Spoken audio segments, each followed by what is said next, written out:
तर नमस्कार मंडळी, मी सातारचा फिल्मी म्हणजे तुमचा आपला लाडका अविनाश मोरे स्वागत करतो तुम्हा सर्वांचं सातारचा फिल्मी या आपल्या नव्या युट्यूब चॅनलवर।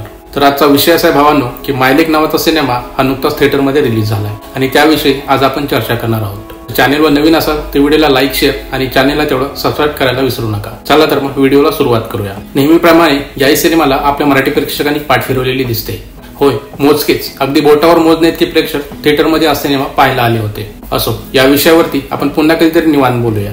अलिबाबा आणि 40शीतले चोर या सिनेमानंतर मी रिसेंटली कोणता सिनेमा पाहिला असेल तर तो आहे मायलेक, जो नुकताच थिएटरमध्ये रिलीज झालाय। अभिनेत्री सोनाली खरे, उमेश कामत आणि सनाया आनंद यांची प्रमुख भूमिका असलेला सिनेमा आई व मुलगी यांच्या नात्यावर भाष्य करतो। एक विशिष्ट किशोर वय आणि त्या किशोर वयात येणाऱ्या समस्या आणि त्या समस्यावर एक आई व तिची मुलगी कशी डील करते हे या सिनेमात आपल्याला दाखवले गेले आहे। शर्वरी एक तरुण अविवाहित आई लंडनच्या एका रेस्टॉरंटमध्ये मुख्य आचार्य म्हणून काम करते आणि तिला तिथे स्वतःचं महाराष्ट्रीयन रेस्टॉरंट उघडायचं असतं। हळूहळू आई व मुलीच्या मैत्रीचे बंधही पुसट होऊ लागतात आणि या सगळ्यामध्ये शर्वरीच्या बालपणीचा मित्र वैभव म्हणजेच उमेश कामत तिच्या आयुष्यात प्रवेश करतो आणि त्यानंतर शर्वरीच्या आयुष्यात कोणत्या घडामोडी घडतात आणि त्यानंतर तिची परिस्थिती बदलते का हे सर्व जाणून घेण्यासाठी तुम्हाला हा सिनेमा पाहावा लागेल। आई आणि मुलीचं नातं पाहता त्या नात्यातील बारकावे डायरेक्टर प्रियांका तन्वर यांनी छानपैकी मांडलेले आहेत। जर स्टोरी वाईज बोलायचं झालं तर काही ऑडियन्सला हा सिनेमा जास्त आवडेल, बट काही ऑडियन्सला हा सिनेमा थोडासा स्लो फील होईल।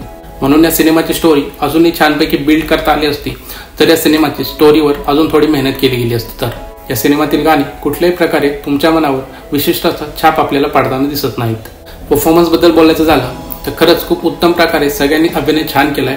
खास करून सोनाली खरे, तिचं कौतुक करावं तेवढं कमीच आहे। या सिनेमातले डायलॉग आपल्याला बऱ्यापैकी मनाला टच करून जातात। ओव्हरऑल या सिनेमाचं प्रोडक्शन वर्कही चांगलं झालंय।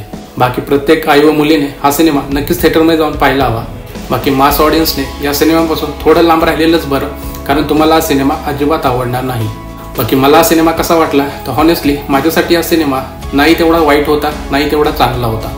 ओव्हरऑल मला हा सिनेमा ॲव्हरेज वाटला, म्हणून मी या सिनेमाला देतोय 5 पैकी 3 स्टार। बाकी तुम्ही हा सिनेमा पाहिलात का आणि तुम्हाला हा सिनेमा कसा वाटला हे तर कमेंट्समध्ये नक्की कळवा। तोपर्यंत भेटूया पुढच्या व्हिडिओमध्ये। जय महाराष्ट्र।